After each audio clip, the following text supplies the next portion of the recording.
que teria motivado o intelectual francês do século XIX a reconhecer na teoria espírita o potencial de transformar o mundo.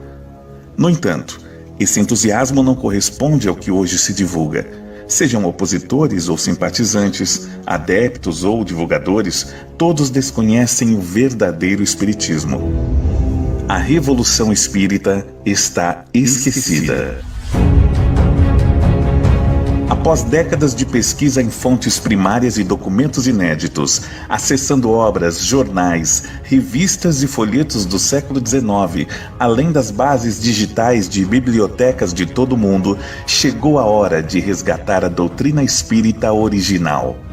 Com a capacidade de superar as enfermidades morais, atualíssimo e liberal, o Espiritismo, tal como foi proposto por Allan Kardec, é a solução definitiva para a crise moral da humanidade.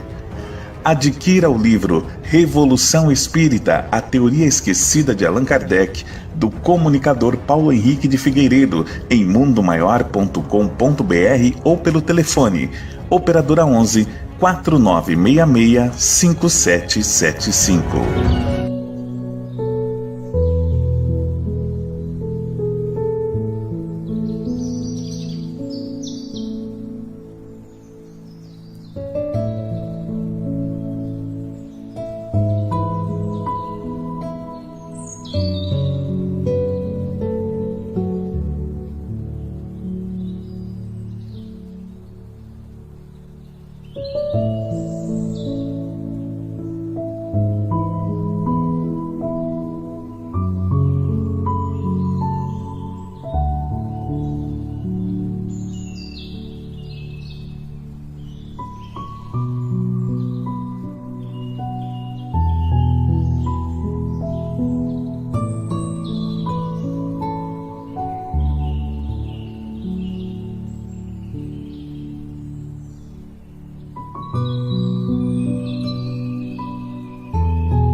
Oi, boa noite, Adenauer.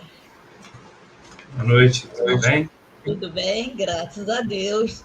Melhor agora. É um prazer muito grande que você esteja aqui conosco, mais uma vez trazendo seus conhecimentos, sua dedicação. Isso é muito importante. Então, nós vamos também já cumprimentar nossos irmãos que estão conosco nesse momento, desejando que seja mesmo uma boa noite para todos nós e que possamos estar bem receptivos a esses ensinamentos que o nosso irmão Adenauer, que é da Casa Espírita Allan Kardec, de Além Paraíba, ele é palestrante, tarefeiro, uma pessoa muito importante para todos nós, que nós já admiramos seu trabalho. Então, nesse momento, nós vamos elevar nossos pensamentos a Jesus e a Deus, nosso Pai, para agradecer por mais esse momento em que vamos aproveitá-lo da melhor maneira possível, pelos ensinamentos que serão trazidos pelo nosso irmão Adenauer, o que ele preparou para nós com tanto amor, tanta dedicação, que nós possamos tirar proveito para a nossa vida, para as nossas atitudes na nossa vida. Agradecemos a Deus as bênçãos de todos os dias que nos são doadas. E assim que esses espíritos amigos, bondosos, estejam conosco. Zilda Gama, que é a nossa mentora, possa também inspirar o nosso irmão para que ele apresente para todos nós aquilo que preparou. E assim agradecemos por tudo que temos recebido. E que assim seja, graças a Deus. Então, Adenauer, agora a palavra é sua. Obrigado, minha irmã. satisfação estar aqui com vocês, atendendo esse convite de trabalho. Espero que vocês estejam me ouvindo bem.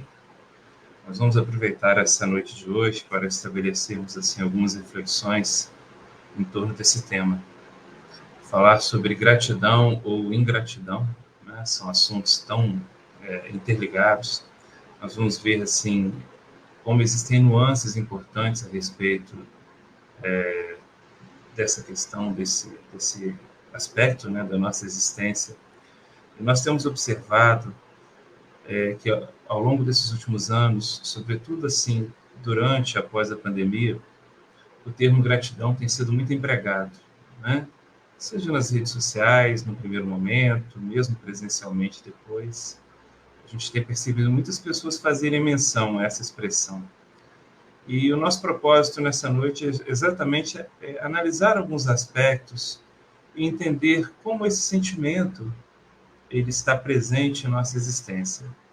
Então, nós vamos apresentar, assim, muito rapidamente, no primeiro instante, alguns aspectos, assim, dois conceitos importantes para nós entendermos, né, a questão do tema gratidão e ingratidão. Então, ingratidão, o que é? Né? É a qualidade ou ação de quem é ingrato, a falta de gratidão ou reconhecimento. E a gratidão, em contrapartida, é exatamente o oposto. Ou seja, é o ato de reconhecimento de uma pessoa por alguém que lhe prestou um benefício, um auxílio, um favor. Então, nós vamos perceber que a gratidão e a ingratidão estão relacionadas a comportamentos nossos e a reações que nós temos, que nós produzimos, ou então das quais nós somos vítimas, entre aspas, né? Porque somos, de algum modo, influenciados por esses comportamentos. E a nossa proposta nessa noite é trabalhar 3 aspectos ligados ao tema gratidão. Primeiro, nós vamos conversar um pouco sobre a ingratidão dos outros, ou seja, quando nós somos vítimas da ingratidão. O segundo aspecto é a ingratidão em nós. É quando nós somos ingratos para com os outros. E o terceiro aspecto é a gratidão, né?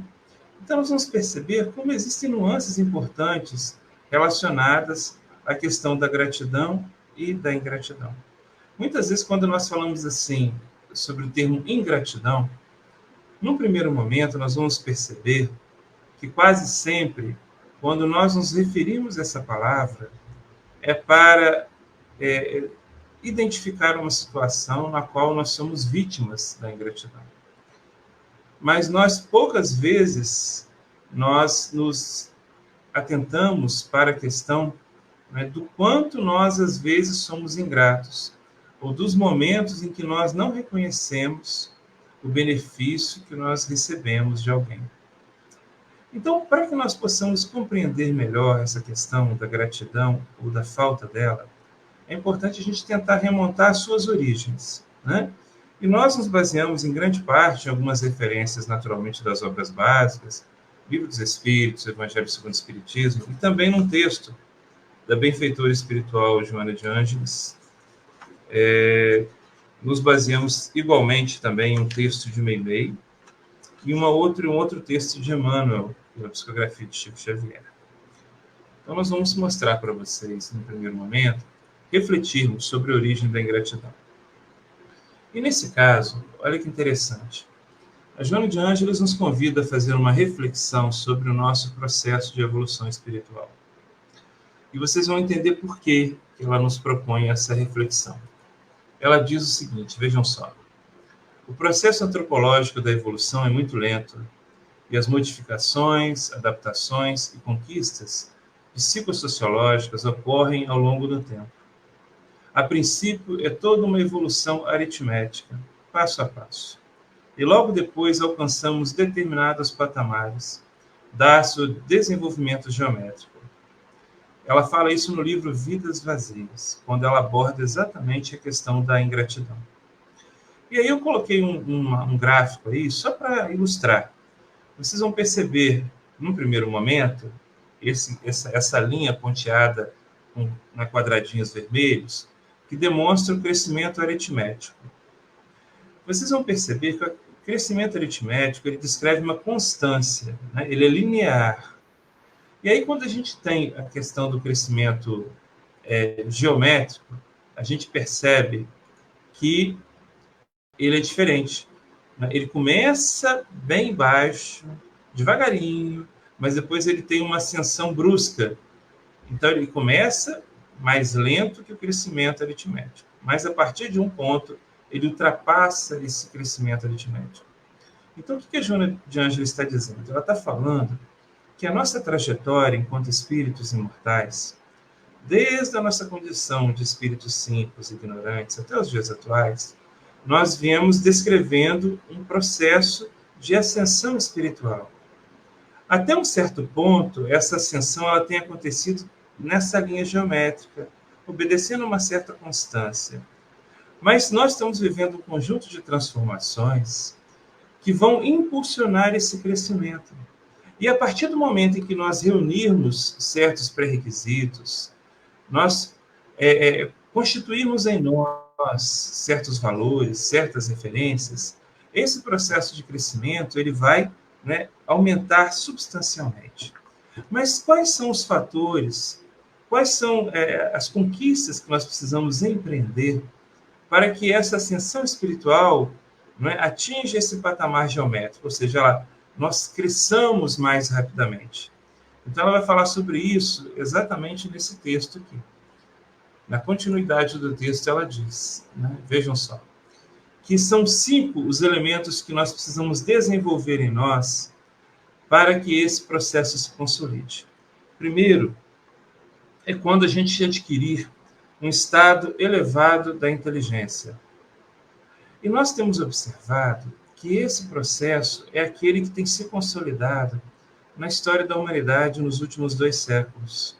A partir dos avanços na área da tecnologia, das comunicações, da imprensa, da difusão das ideias, da disseminação do conhecimento, o homem tem sido estimulado a desenvolver um crescimento no campo intelectual, cultural. Então, houve um salto qualitativo na questão intelectual da humanidade. E nós hoje já temos um nível, né, de inteligência, um nível de cultura, que já é um campo fértil para que esse crescimento espiritual possa se reproduzir. No entanto, a inteligência por si só não basta. Joana de Ângeles nos diz que, paralelo ao processo, né, de evolução intelectual, é preciso que haja também um processo de discernimento. E o que é o discernimento, meus irmãos? É a faculdade que nós aprendemos a desenvolver, que é de escolher o certo. Ou seja, é quando nós passamos a distinguir com raciocínio sobre as coisas. Percebam bem, então, que o discernimento é um processo intelectual. É quando, a partir do conhecimento adquirido, a gente lança o nosso olhar sobre as situações da vida e começa a ter aquela identificação de certo e de errado, e começa a compreender as circunstâncias. E esse discernimento é uma consequência natural do processo intelectual. Mas, além do discernimento, Joana de Ângeles nos fala também que um outro componente extremamente importante, que é a compreensão. Qual seria, então, a diferença entre compreensão e discernimento? Nós aprendemos que compreensão é um processo psicológico que indica o entendimento do significado de algo. Enquanto o discernimento é um processo racional, a compreensão é um processo que vai afetar também a questão dos sentimentos, a questão psicológica. É quando começa a afetar, de algum modo, os sentimentos. É quando a gente começa a fazer uma associação entre o entendimento racional com a análise, né, das coisas a partir dos sentimentos que começam a nortear a nossa existência. E aí a gente vai entender que existe uma questão muito importante, né, que esses 2 processos do discernimento e da compreensão, ele pressupõe que, além da aquisição dos valores intelectuais e espirituais, é preciso que haja de nossa parte a disposição para vencer a preguiça mental que muitas vezes nos domina. Porque em muitas circunstâncias a gente começa a identificar as coisas, mas a gente se acomoda, né? Então é preciso que a gente vença essa preguiça mental. Entenda que o processo de crescimento espiritual, ele demanda de nossa parte esforço permanente. E aí, a Joana de Ângeles vai acrescentar um quarto componente extremamente importante, que é a questão da ética. O que é a ética? Né? É o conjunto de valores e padrões morais do indivíduo. É quando nós passamos a entender que esses valores eles são imprescindíveis na condução de nossas escolhas. Ou seja, é quando nós passamos a perceber que, além do discernimento, é preciso que haja um peso moral, um fator moral definindo o nosso comportamento. É quando a gente começa a nos identificar com o padrão de comportamento moral preconizado por Jesus. Que a ética, ela não é só para ser apreciada, mas é que ela deve constituir-se também em elemento fundamental para nortear, né, as nossas ações no trato com as pessoas. Então, um detalhe interessante, né, que a gente vai perceber aí, é que a questão da ética hoje ela está muito presente no comportamento das pessoas. Quando nós, por exemplo, assistimos lá na televisão um episódio violento, um fato, né, que nos fere os sentidos, que choca a opinião pública, isso é sintoma de progresso. Porque até algum tempo atrás, esses episódios aconteciam e, na maior parte das vezes, nós reagimos com indiferença. Hoje, esses fatos, eles mexem com a gente. Por quê? Porque nós entendemos hoje que esses fatos são contrários às leis naturais, que denotam um primitivismo, né, de comportamento que nós precisamos superar. Perceber, então, como esses fundamentos da ética eles vão se incorporando à nossa vida, à nossa rotina, à nossa forma de ser, né? E existe ainda um quinto componente, né, para o qual Joana de Ângeles chama a nossa atenção, que é o sentido moral da existência. É quando há, então, um processo de despertamento da nossa consciência. Então, à medida que esses 5 componentes vão se alinhando, que nós estamos mais atentos à importância de cada aspecto desse, na tomada de nossas decisões, na maneira como a gente se comporta diante da sociedade, na maneira como nós nos relacionamos com os nossos companheiros de trabalho, no âmbito familiar, em âmbito de sociedade, nós vamos percebendo que isso vai gerando uma guinada comportamental, que nós vamos mudando gradativamente, né, hábitos. Nós vamos falar sobre isso ainda ao longo do estudo, né? Por isso que a Joana de Ângeles fala sobre isso, né, para nós aqui nesse texto. Vejam só. Nada obstante, o desempenho do ego no processo de libertação das paixões exige cuidados e perseverança constantes, de modo a não permitir que as más inclinações que procedem das etapas anteriores sobreponham-se às experiências iluminativas. E aí ela chama atenção para um aspecto extremamente importante, porque ela fala sobre a questão das paixões e como elas influenciam em nosso comportamento. E esse é um tema sobre o qual Kardec, né, já percebendo a relevância dele, já trabalhava essa questão lá no Livro dos Espíritos, na terceira parte, quando ele vai tratar das leis morais. Por isso que nós trouxemos aqui, né, um trecho da pergunta 908, na verdade, uma nota, um comentário de Kardec. Olha o que Kardec fala para nós, né?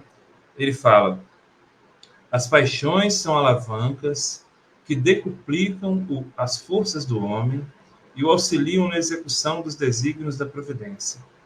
Ou seja, as paixões é como se elas fossem a exageração de nossa vontade.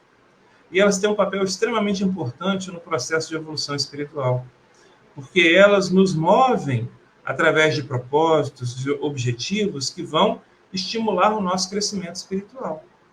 No entanto, é importante que haja de nossa parte o discernimento. Por quê? Olha só o que Kardec chama a nossa atenção.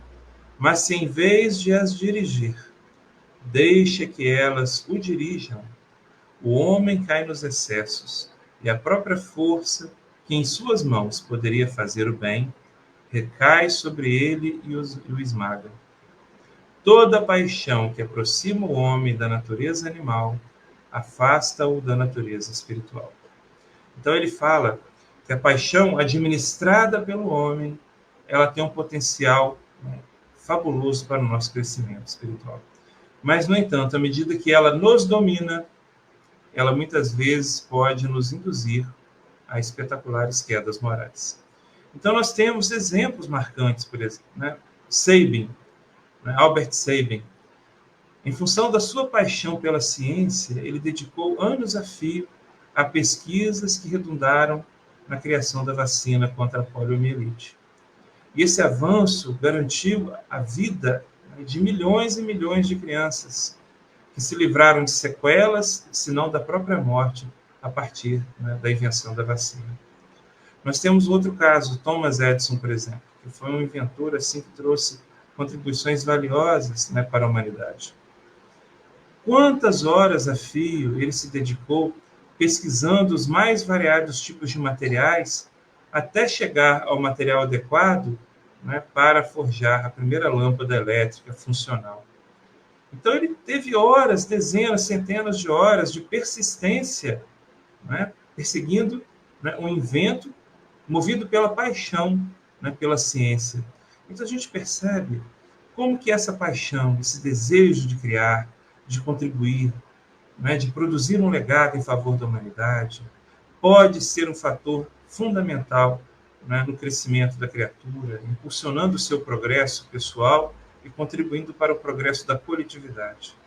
No entanto, nós precisamos, quando Joana de Ângeles chama atenção sobre essa questão da libertação das paixões, exatamente esse processo, em que a gente deixa de ser dominado pelas paixões e passa a administrar esse potencial em favor do nosso crescimento.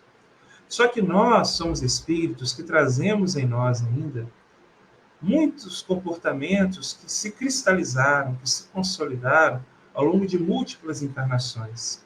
São as chamadas más inclinações a que ela se refere.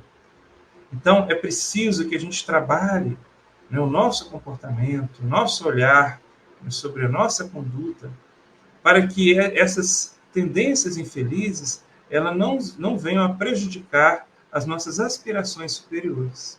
Né? Porque quando a gente reencarna, nós trazemos, né, o desejo de superação, de crescimento espiritual. Né? E essa questão dos condicionamentos, olha o que ela fala para a gente. Não raro, o candidato à elevação espiritual debate-se nas mazelas que estão fixadas como hábitos, tropeçando e reincidindo de maneira contínua, sem o avanço permanente que naturalmente é o ideal. Aí eu coloquei essa gravura aqui que retrata exatamente esse processo. São aqueles ciclos viciosos que muitas vezes nós nos permitimos. Perceberam? Não é? Vê o personagem ali, ele sobe a escada, chega no patamar, se arroja, cai, ergue-se, começa de novo a trajetória, né, ascendente para repetir o ato. Então, muitas vezes, meus irmãos, é o que acontece em nós. Nós repetimos. Né? A psicologia, inclusive, ela fala, né, para nós que esse comportamento é chamado de padrão de repetição. Só que a doutrina espírita ela traz um olhar mais amplo para nós. Por quê? Porque ela mostra que esse padrão de repetição ele transcende as experiências reencarnatórias. É o que a Joana de Ângeles fala aqui, ó. Equivale a dizer que em cada reencarnação torna-se necessário libertar-se dos atavismos infelizes e dos comportamentos doentios que se impõem como forma de prazer. Ou seja, é preciso quebrar esse ciclo. Mas aí entra em cena uma outra questão importante sobre a qual a Joana de Ângeles chama a atenção. Né? Ela fala que muitas vezes o prazer ele se impõe sobre nós, né, como forma, né, doentia de comportamento. Aí eu coloquei uma foto aqui até bem singela, né, de uma pessoa comendo um bombom. Olha que coisa interessante. A gente vai perceber que a origem do prazer ele está lá nos instintos. Porque era preciso que houvesse um mecanismo natural de recompensa para estimular, né, os seres vivos. Então, A gente percebe isso lá no instinto de conservação, por exemplo. Comer é prazeroso. Por que é prazeroso comer? Porque é preciso que haja uma recompensa que estimule a criatura a buscar continuamente a satisfação, né, da sua fome, para que ela permaneça viva. Perceberam? Olha a dinâmica do instinto de conservação. Da mesma forma, isso diz respeito à questão do sexo. Por que o sexo está atrelado ao prazer? Para que haja um mecanismo de compensação que estimule as criaturas a promoverem a continuidade das espécies. Perceberam? Então, quando a gente adentra o reino nominal, né, passa a trabalhar os sentimentos, passa a trabalhar a inteligência, é preciso, então, que a gente saiba administrar, né, o uso e a experimentação do prazer para que ele não seja um fator, né, que nos escravize às sensações. Perceberam? É quando o espírito precisa sobrepujar a matéria. É quando a gente precisa entender que as aspirações superiores, elas precisam estar acima das necessidades estritamente materiais, né? Ou seja, a gente vai suprir as necessidades materiais, mas não vai viver em função dessas satisfações unicamente, né? E nem prioritariamente. E aí vem uma questão muito séria, né? Que está relacionada, né, à nossa personalidade. Quando nós analisamos o nosso comportamento, assim, de maneira geral, a gente vai refletir qual é o traço dominante, característico da nossa personalidade enquanto espíritos imortais, né? Quais são os aspectos que mais nos influenciam, né? E a gente vai perceber que um traço marcante que está em maior ou menor grau influenciando sempre a nossa personalidade é o egoísmo, né? Por isso que a Joana de Ângeles fala isso para nós aqui. Vejam só. Entre os mais danosos que insistem em permanecer, o egoísmo torna-se o comandante em chefe das imperfeições morais, pelo tormento de acreditar-se merecedor de todas as deferências e considerações. Perceberam como isso é uma questão séria, né? Se nós observarmos quase todas as decisões que nós vamos tomar, sobretudo no trato com o outro, muitas vezes está ali presente o peso do egoísmo, contrabalançando, né, com relação às nossas aspirações. A gente quer fazer o bem, mas muitas vezes a gente fica medindo o quanto aquilo vai nos custar, o quanto aquilo vai pedir de nós em termos de sacrifício, de devotamento, de renúncia. Então a gente pesa muito isso ainda. E a gente percebe como muitas vezes esse sentimento de egoísmo ele é um entrave para que a gente se doe mais, para que nós sejamos mais solícitos e sensíveis, né, face à necessidade de nossos irmãos. E aí é preciso, né, colocar uma questão relevante. Olha só. É indispensável, portanto, que haja uma conscientização lúcida e firme de trabalhar-se mental e emocionalmente para derrotá-lo, ampliando os horizontes felizes da fraternidade, mediante o reconhecimento de quanto é necessária a convivência em grupo e quão feliz é todo aquele que sabe conviver e repartir alegria com seu próximo. E a gente percebe aí a grande contribuição que a doutrina espírita traz para nós. Por quê?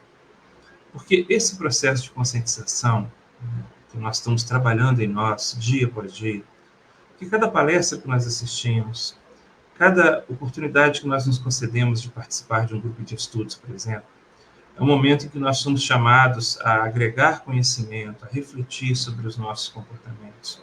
E a gente vai tomando consciência de coisas pequeninas que nós fazemos no nosso dia a dia e passamos a analisar esses comportamentos sob a ótica do conhecimento que a gente já vem adquirindo.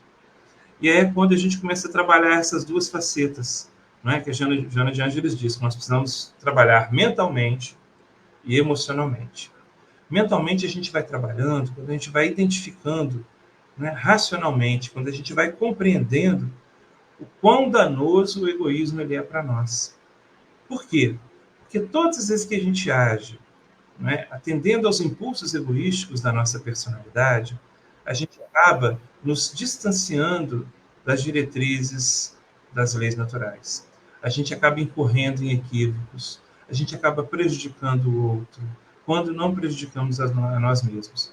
Então, é um entendimento racional que a gente tem de que agir egoisticamente é errado e vai trazer como consequência para nós situações infelizes para o futuro. Isso é um entendimento estritamente racional.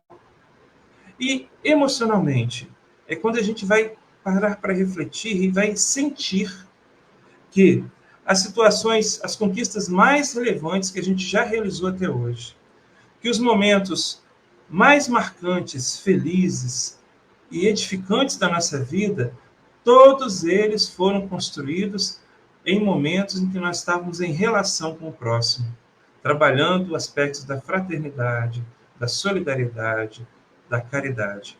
Ou seja, meus irmãos, o egoísmo é fonte permanente de infelicidade para nós. Enquanto que a felicidade, as conquistas relevantes da alma, aquelas que vão constituir nossas recordações mais significativas, serão sempre construídas a partir do momento em que a gente supera o egoísmo, né, e trabalha os valores transcendentes da alma. Perceberam? É quando a Joana de Ângeles fala ali, né? Quão necessária é a convivência em grupo. Como que a gente precisa repartir a alegria com o seu próximo. E aí a gente vai identificando, então, que a ingratidão tem uma relação muito estreita com o egoísmo. Perceberam? A ingratidão tem o seu nascedouro no egoísmo. Né? É isso que precisa ficar bem claro em nós. Quando nós somos ingratos, ou quando nós nos sentimos, né, magoados face à ingratidão do outro, na verdade, estamos exteriorizando traços do egoísmo, né, que estão presentes em nossa personalidade. Né? É o que a Joana de Ângeles fala a respeito da insatisfação do ego. Né? Olha só a questão da ingratidão aí, ó. Nesse estágio, é comum a pessoa supor-se credora do esforço dos outros, do seu trabalho, das suas gentilezas e dependência, girando à sua volta, porém, distante fisicamente para não gerar incômodos ou aborrecimentos no sempre insatisfeito egotista. Porque o egoísta está sempre insatisfeito. Né? E a gente vai perceber isso a partir do comportamento que os outros têm para conosco ou que nós temos para com os outros. Né? Olha só, porque muitas vezes a gente deduz erroneamente que as pessoas têm que estar sempre correspondendo às nossas expectativas. Já repararam como muitas vezes para a gente é difícil aceitar um não como resposta? Às vezes aquela pessoa, amiga, próxima, familiar, ela já nos socorreu inúmeras vezes, nas mais diferentes ocasiões. Né? Às vezes acordou de madrugada para nos atender, às vezes renunciou a um passeio, né, para, né, nos socorrer em determinado momento. E às vezes ela nos atendeu 1, 2, 10, dezenas de vezes. E às vezes quando ela fala não uma única vez, face às vezes uma impossibilidade real, absoluta, né, nós ficamos magoados, ressentidos, né, e ficamos cobrando o outro. Né? Fala, puxa vida, eu já ajudei tantas vezes, e agora que eu estou precisando, a pessoa me paga com gratidão. Né? Olha só a expressão do egoísmo em nós aí. Né? Porque naquela hora a gente não se lembra das inúmeras vezes em que nós fomos beneficiados. Mas nos lembramos e ficamos guardando na nossa memória bem vívida o episódio em que o outro não pôde, né, atender às nossas expectativas, às nossas necessidades, e às vezes, meus irmãos, pior ainda, aos nossos caprichos, né? Porque às vezes é uma situação banal, né, para a qual nós requisitamos o outro, né? Às vezes nem era coisa relevante. Vejam só como que isso é uma questão séria, né?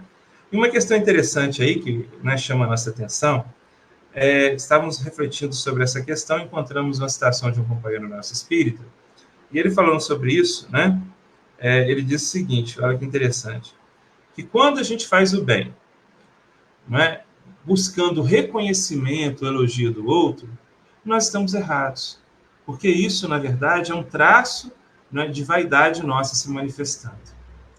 E quando a gente faz o bem, né, em favor do outro, e fica esperando que no momento oportuno o outro corresponda, como se estivesse pagando um favor, o que a gente está fazendo aí? Isso é um jogo de interesses. Então vejo que nas duas ocasiões, nós nos sentimos muitas vezes feridos, né, por conta da nossa vaidade, do nosso orgulho, do nosso egoísmo, né, porque nós estamos barganhando com o outro. E fazer o bem, meus irmãos, não é isso. Né? Então a gente percebe como que o egoísmo está profundamente relacionado com a questão da ingratidão, né, em nosso comportamento. Por isso que a Joana de Ângeles diz que a ingratidão é a doença do espírito que deve ser combatida por todos quanto lhe são vítimas.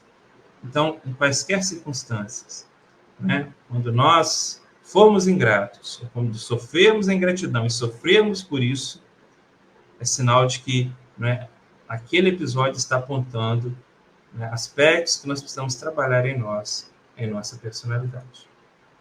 Aí, a Joana de Ângeles traz uma referência muito interessante, né? Ela nos faz refletir sobre o exemplo de Pedro. Então, olha o que ela diz. Pedro, que conviveu com o mestre em intimidade, e dele recebeu indiscutíveis tesouros de amor e de socorro, negou-o 3 vezes, apesar de advertido sobre o egoísmo que ainda permanecia no seu caráter. Olha o egoísmo presente. Né? Então, Jesus admoestou, tu me amas, Pedro? Perguntou Pedro 3 vezes, mestre, eu te amo. E ainda reclamou da insistência de Jesus. Naquele mesmo dia, Pedro negaria, né, Jesus 3 vezes. Mas o que Pedro faz? Né? Ele aprende com o episódio, né? Ele aprende com a situação. Aquilo, ele vive a experiência, ele sofre a experiência, mas ele vai aprender.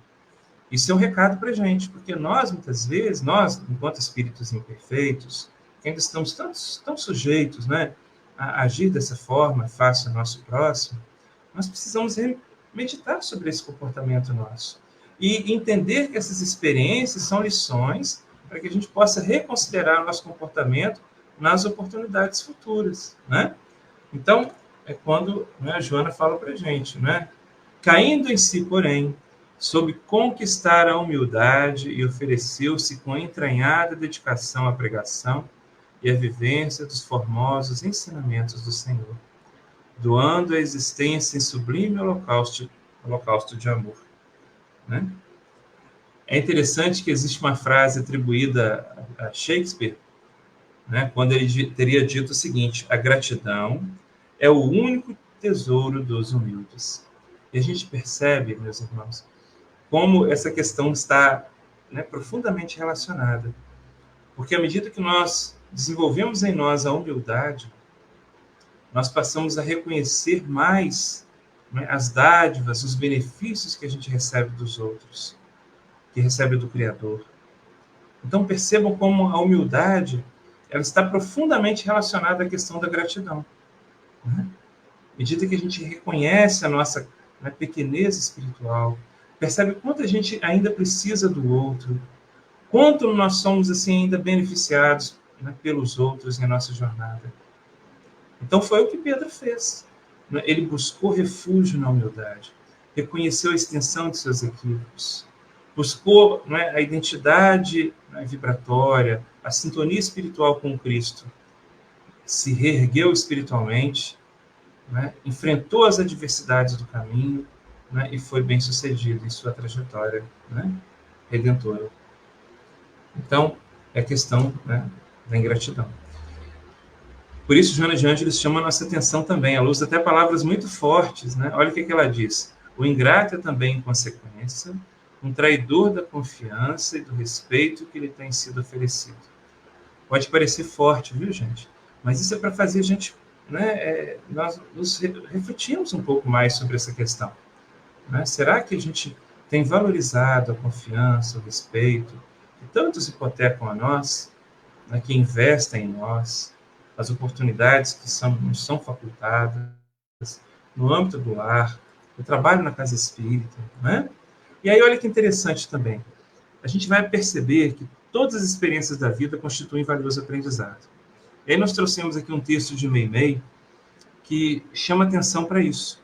quando ela mostra que mesmo aqueles momentos em que nós somos vítimas, entre aspas, aí, da ingratidão, eles podem fornecer para nós subsídio valioso para o nosso aprendizado e para o nosso crescimento espiritual. Então, olha o que ela diz. Endereça os teus pensamentos de gratidão àquelas outras que te ferem com os espinhos da incompreensão, ensinando-te a conviver e a servir. Então, meus irmãos, mesmo quando nós somos feridos pela incompreensão do outro, ao invés da gente reagir com mágoa, com ressentimento, né, pranteando a ingratidão daquele, né, que hipotecávamos às vezes como amigo, é preciso que a gente aprenda que aquela lição ali está sendo uma oportunidade da gente aprender a conviver melhor e aprender a servir. Porque conviver pressupõe não apenas se relacionar bem com aqueles que nos são afáveis, com aqueles que nos são simpáticos, mas conviver é um esforço de ajuste, de adaptação, de concórdia, de harmonia, sobretudo com aqueles que muitas vezes se colocam como nossos adversários, antagonistas, aqueles que pensam diferente, aqueles que trazem, né, traços de inferioridade no comportamento, né, porque nós também trazemos, não é verdade? Então é preciso entender que quando a gente sofre ingratidão, a incompreensão, olha a oportunidade valiosa de a gente redobrar os nossos esforços, né, para sermos pessoas mais acessíveis, né, mais afáveis, mais compreensivas e mais dispostas a servir também. Né? Olha a humildade presente aí. Diz ainda Meimei, envia tuas vibrações de reconhecimento àquelas outras que te exageram essa ou aquela falha, induzindo-te a compreender e a perdoar. Porque nós gostamos de ser insensatos, né? Então, quando a gente cai, e às vezes a gente é vítima, né, da crítica mordaz, da crítica ácida, olha o convite para que a gente compreenda, perdoe, releve. Né? Então, vejam só, às vezes sofremos a ingratidão, mas a ingratidão nos concita, né, a compreender mais, a tolerar mais, a perdoar o outro, porque muitas vezes o outro não tem ainda o entendimento que nós já alcançamos. Então, isso é uma questão muito séria. Né? O entendimento espírita nos traz responsabilidades. Nos faz também, né, buscar um esforço, né, redobrado para compreender a imperfeição do outro e conviver com ela. Né? É o exemplo de Jesus, meus irmãos. Né? Não recuses respeito àqueles que em algum tempo te sonegaram o pão, levando-te a prestigiar a fraternidade e a beneficência. Então, muitas vezes, é diante da precariedade, da falta, né, de um recurso material, da ausência da solidariedade do outro, é que a gente aprende a entender como é importante estarmos sensíveis à dor, à necessidade do próximo. Então, diante do não que a gente recebe hoje, a gente vai aprender, muitas vezes, a buscar recursos para nos empenharmos e estendermos as mãos em favor do outro, para que nós sejamos o sim daquele que busca no momento futuro. Né? Aprender com o outro a não agir como ele. É o que propõe Meimei nesse texto. Então, ela finaliza o texto dizendo o seguinte: não ouvides o apreço que se deve àqueles outros que te menosprezam, auxiliando-te a descobrir os tesouros da humildade e da tolerância. Perceberam como todos esses valores aí, eles estão relacionados à questão da gratidão? Né?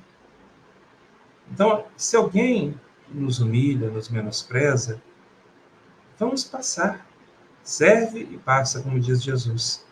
Porque nesse processo, nós estamos sendo burilados. Porque às vezes aquele episódio ali é uma forma da gente refletir, trabalhar para aplacar o orgulho que às vezes ainda é tão forte no nosso comportamento.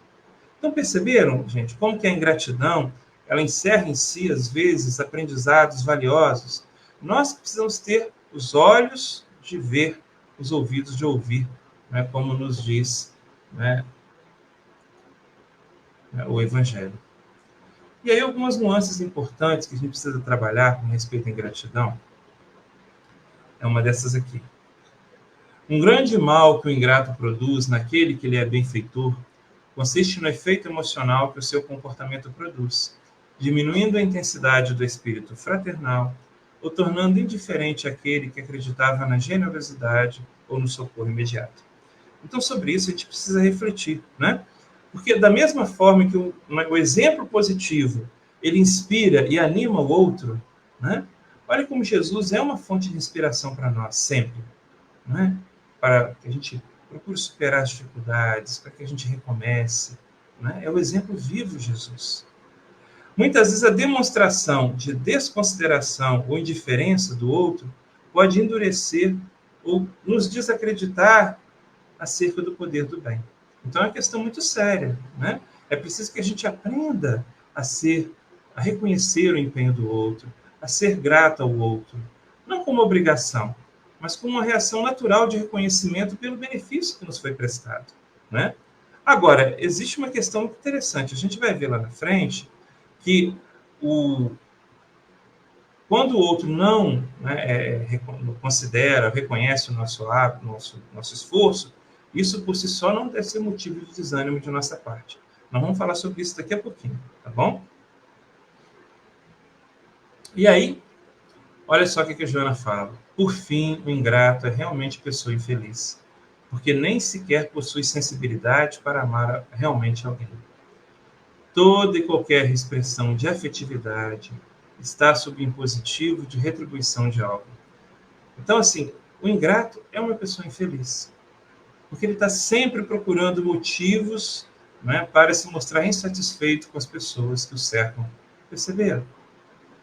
A gente está sempre olhando o lado mais sombrio das circunstâncias, das pessoas, dos episódios da vida. Isso faz mal para nós, né? Isso é ruim, porque olha o estado mental, o teor dos pensamentos que vão ocupar nossa mente. E aí, essa frase final aqui, desse parágrafo da Joana de Ângeles, é muito importante. E a gente muitas vezes não entende quando lê assim, né, de relance, né, e não aprofunda a nossa reflexão.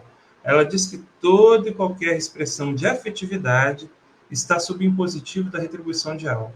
Não é que a gente vai fazer as coisas esperando algo em troca, não. Nada disso, né? O que ela está falando é que toda manifestação autêntica de afeto, ela sempre vai encontrar uma ressonância no outro, né? Então, mesmo que não haja cobrança, a retribuição é um processo natural, porque a alegria de receber o afeto desperta em nós um impulso espontâneo de responder da mesma forma, né? É o exemplo dessa foto aqui. Olha só, que bacana. Você vê um momento singelo, comum na vida, né, das pessoas, quando o filho chega ali, né, de uma forma espontânea e beija a mãe. Então, o gesto dele, que é um gesto tão, né, comum, aparentemente, ele está carregado de afeto, não é verdade? E quando ele chega, abraça e beija a mãe, numa expressão de carinho, qual o sentimento que ele desperta naquela mãe? Né? Um sentimento de apreço, de reconhecimento. E a mãe direciona para a criança o mesmo carinho, né? As vibrações de afeto que ela deposita em relação ao filho querido. Então, aqui a gente não está falando de fazer uma coisa esperando outra em troca. Não. É a permuta espontânea de emoções e de sentimentos quando há uma relação autêntica de afeto.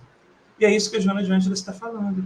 Quando a gente faz o bem e a gente endereça sentimentos autênticos, a gente recebe de volta esses sentimentos. Em maior ou menor intensidade, a gente sempre vai recolher alguma coisa, né, de belo, de oportuno, né, de autêntico, né, nesse processo de intercâmbio. E aí, uma coisa importante, né, que a gente precisa parar para pensar.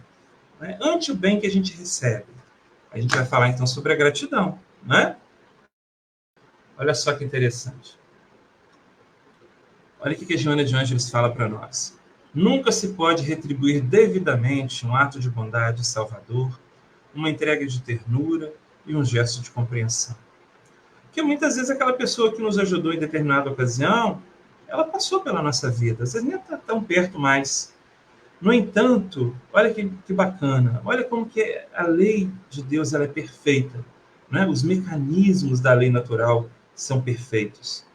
Todavia, adquire-se uma dívida perante a consciência cósmica, que aguardará o momento para que o gesto seja levado adiante em benefício de outrem, que se encontram em situações equivalentes. Ou seja, sempre que a gente é ajudado, beneficiado, né, surgirá, gente, no futuro, numa ocasião qualquer, oportunidade para que a gente retribua a outrem, né, as dádivas em que a vida nos beneficiou.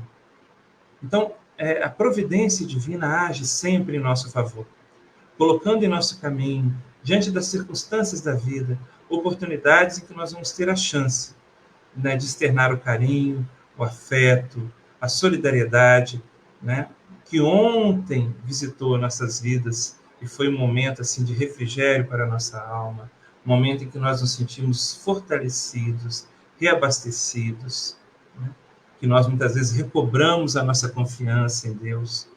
Olha que bacana, né? Como que Deus é sábio, né? É aquilo que Jesus diz lá no Evangelho. Olha só, Mateus capítulo 25, versículo 40. Em verdade vos digo que quando fizestes a um destes meus pequeninos irmãos, a mim fizestes. Quanto a gente tem recebido de Jesus, meus irmãos? Quantos benefícios, quantas dádivas. Quanto nós deveríamos ser gratos a Ele por tanta coisa boa que a gente tem recolhido da vida, por tantos ensinamentos valiosos que nos salvaram de quedas morais espetaculares, que nos fizeram refletir diante de uma decisão infeliz, né, que iríamos tomar. São, né, os ensinamentos do Cristo que ficam reverberando na acústica da nossa alma, né, nos induzindo, nos conduzindo para o caminho do bem. E aí, a lição da perseverança, né? Olha só aquilo que a gente falou agora há pouco. Ficais certos. Isso aqui é o Evangelho segundo o Espiritismo, capítulo 18, item 9. Ficais certos de que, se aquele a quem prestais um serviço esquece, Deus o levará mais em conta do que se com a sua gratidão o beneficiado vos houvesse pago. Se Deus permite que, por vezes, sejais pagos com ingratidão, é para experimentar a vossa perseverança em praticar o bem. Olha que bacana isso, gente, porque é muito importante que haja esse processo. Porque se tudo fosse muito fácil na nossa jornada, a gente não daria valor a certos desafios que nós fomos capazes de vencer, certas dificuldades que nós superamos em nós mesmos. Então a gente deve fazer o bem não esperando o reconhecimento do outro, não esperando que o outro vai entender, né, e vai aplaudir nossos esforços. A gente vai fazer o bem porque a gente entende que é o melhor a se fazer. E o pagamento, né, ele vem pela nossa própria consciência tranquila, né? E aí é por isso que Joana de Ângeles ainda te fala. Olha só o que ela diz. Não te perturbes com aqueles que te exploraram, que te enganaram, que mentiram para conseguir o que desejavam. Eles aprenderão com as experiências a que serão submetidos. E tu prosseguirás amando, porque o bem que se faz é moeda de amor que se converte em soberana luz de bem-estar. É muito bom a gente ouvir isso, né? Porque a gente não tem que se deter na ingratidão dos outros. A gente tem que caminhar e seguir semeando, né? Prosseguir amando, como nos, né, convida Joana de Ângeles. Porque todo bem semeado, meus irmãos, tudo aquilo de bom que a gente realiza, não importa a amplitude do bem, por mais singela seja a nossa ação, é uma semente que a gente está depositando e que vai germinar no tempo certo, trazendo dividendos em nossa jornada, em forma de alegria, em forma de paz, de conforto para a nossa consciência. Então nós temos, meus irmãos, motivos para ser gratos? Temos ou não temos? Né? Olha só, vamos lá no Evangelho segundo o Espiritismo novamente, capítulo 28, item 28. O que os benfeitores espirituais nos falam? O homem facilmente esquece o bem, para de preferência lembrar-se do que o aflige. Se registrássemos dia a dia os benefícios de que somos objeto, sem os havermos pedido, ficaríamos com frequência espantados de termos recebido tantos e tantos que se nos varreram da memória e nos sentiríamos humilhados com a nossa ingratidão. Então, muitas vezes é isso. Eu costumo sempre dizer que a gente, quando olha o copo de água, a gente sempre tende a ficar olhando o copo meio vazio, né? Ou seja, a gente reclama que o copo não está cheio, quando a gente deveria, sim, agradecer muito porque o copo está meio cheio, né? Então, a gente, às vezes, esquece tantos benefícios, tantas dádivas, tanta coisa boa que a gente tem recebido da vida, o quanto a gente tem recebido do Criador, estarmos reencarnados, dotados de lucidez intelectual, detentores do conhecimento espírita, muitas vezes albergados numa casa que nos abriga, tendo uma família que nos cerca, tendo trabalho no bem, a oportunidade de uma profissão digna, o relacionamento com pessoas queridas que nos auxiliam em nossa trajetória.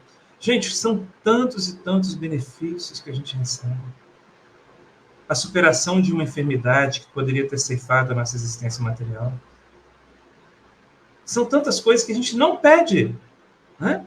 Porque quando a gente faz as nossas preces, há coisas que, né, a dinâmica da providência divina, da misericórdia do Criador está trabalhando em nosso favor, que a gente nem sequer se lembra de pedir. E, no entanto, são benefícios que todos os dias batem à nossa porta, né? E quando a gente começa a reconhecer toda essa gama de benefícios, a gente percebe como que nós somos ingratos, né? Ainda somos ingratos. Por isso que ele diz, todas as noites, ao elevarmos a Deus a nossa alma, devemos recordar em nosso íntimo os favores que ele nos fez durante o dia e agradecê-los.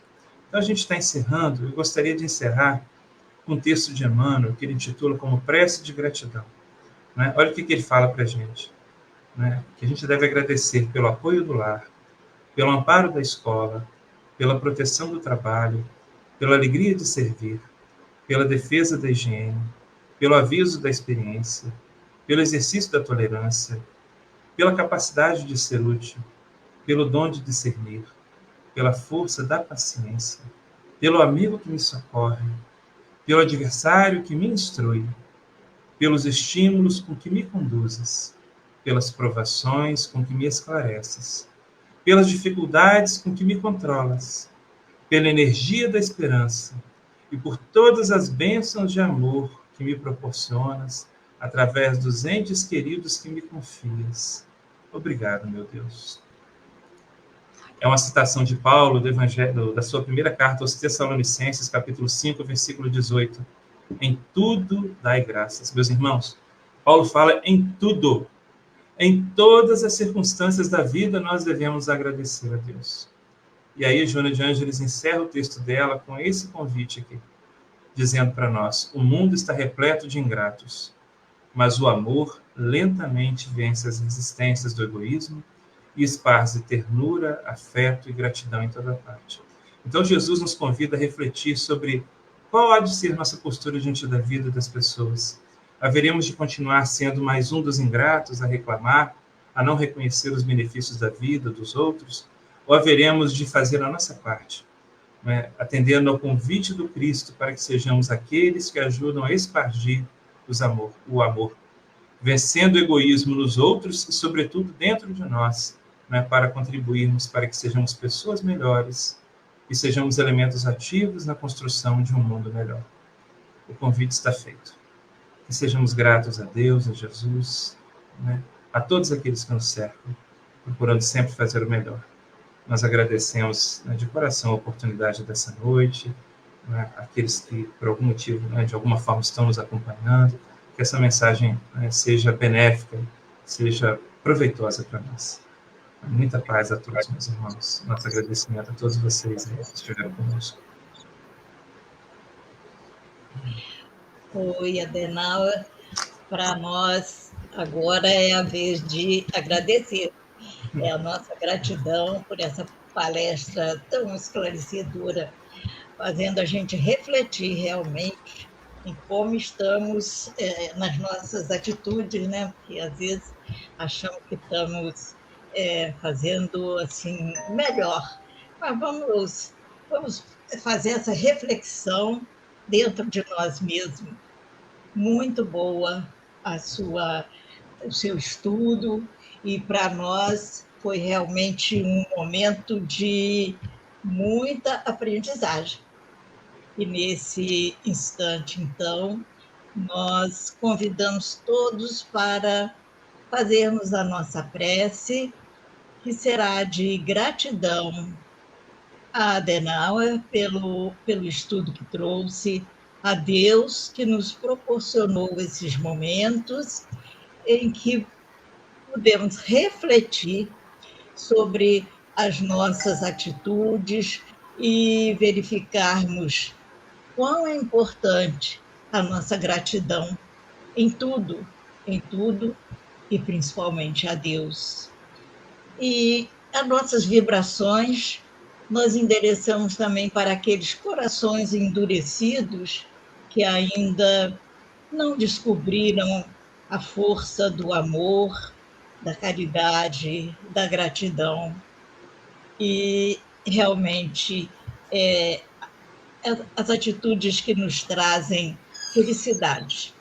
Queremos ser felizes, então que possamos realmente estar de acordo com as leis divinas. E Jesus, então, com seu manto de luz e de iluminação, cubra todos nós para que possamos seguir nessa caminhada. Agradecemos a nossa mentora Zilda Gama e que continuemos sob o seu amparo e sua proteção. E que assim seja, graças a Deus. Muito obrigada, Adenauer. Nada, eu que agradeço a oportunidade, tá? Um abraço, uma boa noite. Nós agradecemos muito. Audio Jungle.